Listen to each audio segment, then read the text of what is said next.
보증보험을 든 임대사업자의 주택 가운데 절반 이상이 부채 비율이 높은 이른바 깡통주택인 걸로 나타났습니다. 무턱대고 전세로 들어갔다가는 보증금을 돌려받기 어려운 집이 많다는 건데요. 집주인이 내지 않은 세금은 없는지 미리 확인해야 피해를 줄일 수 있습니다. 이형원 기자입니다.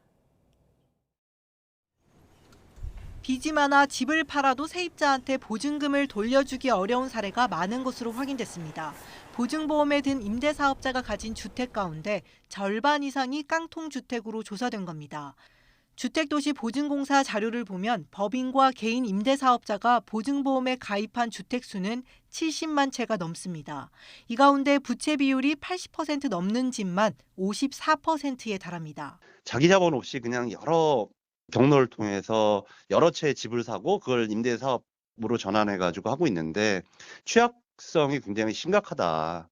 허그의 재정 상태도 상당 부분 손실을 가져올. 개인 사업자에 한정하면 이런 깡통주택 비율이 가장 높은 곳은 서울 강서구입니다. 대규모 전세 사기를 벌이다 숨진 빌라왕이 집중적으로 주택을 사들인 곳이기도 합니다. 모르냐, 빌라왕 이사단이 났다 그러면서 그때 알려주는 게 허구입니까? 문제는 경매로 집이 팔린다 해도 집주인이 내지 않은 세금이 많다면 보증금을 돌려받기 어렵다는 겁니다. 주택에 걸린 압류가 여러 건일 때 세금을 가장 먼저 갚아야 하기 때문입니다.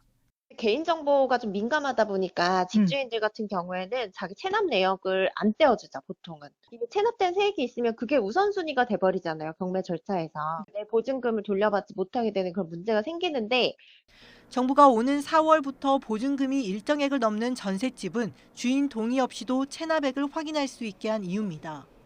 또 전세 확정일자 이후에 생긴 종합부동산세 등 당해세는 보증금보다 변제 순위를 뒤에 두도록 해 임차인 보호를 강화하기로 했습니다.